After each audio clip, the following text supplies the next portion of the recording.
দেখুন, সাধারণ মানুষের সঙ্গে এটা আমাদেরও দাবি যে এই অডিটোরিয়ামটা যদি নতুনভাবে সাজানো হয় তাহলে আমাদের খুবই সুবিধা হয় বিভিন্ন অনুষ্ঠান করতে, বিভিন্ন সাংস্কৃতিক অনুষ্ঠান করার জন্যে।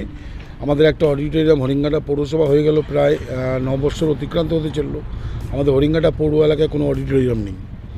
তো দুঃখের বিষয় একটা জিনিস আপনাদের জেনে রাখা ভালো, যারা আজকে এখানে বিডিও ম্যাডামও এই সম্বন্ধে বিস্তারিত বলেছে, চেয়ারম্যানও বলেছে, এবং বিজেপির একজন তথাকথিত লিডার কিছু বক্তব্য রেখেছেন। একটা কথা বলি, এই অডিটোরিয়ামটা একদম বাস্তব কথা বামফ্রন্টের আমলে তৈরি হয়েছিল। তখন তড়িঘড়ি করে এটাকে কোনো রকম সিদ্ধান্ত ছাড়া এটাকে তৈরি করা হয়েছিল। পরবর্তীকালে নগ্ন অবস্থায় ওটা ওইভাবেই পড়ে আছে।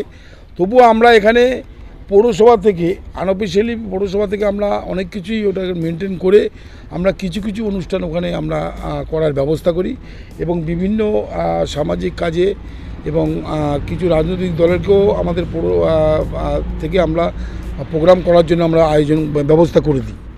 তাই এইটুখানি কথা বলি, আমরা যতটা জানি এটা পৌরসভা এলাকার মধ্যে অবস্থিত, কিন্তু আপনাদের ব্যাপারটা বুঝতে হবে, এটা কিন্তু আমি যতটা জানি এটা এখনও আমাদের নদিয়া জেলা পরিষদের আন্ডারে রয়েছে। আমরা প্রচুর চেষ্টা করেছি, এর আগের চেয়ারম্যানও চেষ্টা করেছিল, আগের বোর্ডও চেষ্টা করেছিল, বর্তমান বোর্ডও অনেক চেষ্টা করছে এটাকে পৌরসভাকে হস্তান্তর করা হোক।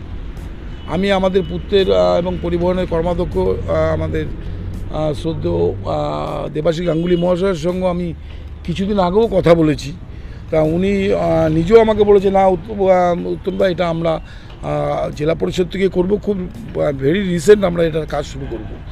আর সবচেয়ে বড় কথা হলো, কাজটা হবে এটা একটা গড়িমিসির জন্য হচ্ছে না, জেলা পরিষদও চাইছে না পৌর এলাকায় কোনো কাজ করতে হয়তো, এবং পৌরসভাও যেহেতু এনওসি নেই, আমরা এনওসি না ছাড়া আমরা আপনারা জানেন প্রশাসনিক পদে যারা বসে আছে আজকে বিজেপির মতো তো আমরা ভাষণ দেওয়ার রাজনীতি করি না, কারণ তারা নিজেরা বলছে কাজের কথা, তাদের তো বিধায়ক এমএলএ এমপি এখানে রয়েছে, তারা কোন পয়সার কাজটা করেছে ওদের মুখে এ বড় বড় ভাষণ মানে নেয়।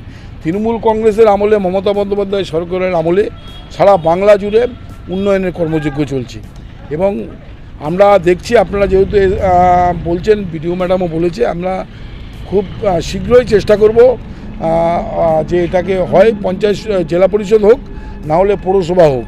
আমরা খুব তাড়াতাড়ি হরিঙ্গাটা বাসির কথা চিন্তা করে, আমাদের প্রত্যেকেরই চাহিদা আমাদের একটা সুসজ্জিত অডিটোরিয়াম। আমরা নিশ্চয়ই মাটি মানুষের সরকারের উন্নয়নের যে কোনো তহবিল থেকে আমরা খুব তাড়াতাড়ি আমরা চেয়ারম্যান, বিডিও ম্যাডাম এবং জেলা পরিষদের সঙ্গে কথা বলে এই অডিটোরিয়ামটা আমরা নতুন রূপে সাজিয়ে মানুষের কাছে তুলে ধরব। নাম পরিচয়? উত্তম সাহা, সভাপতি, হরিঙ্গাটা শহর তৃণমূল কংগ্রেস।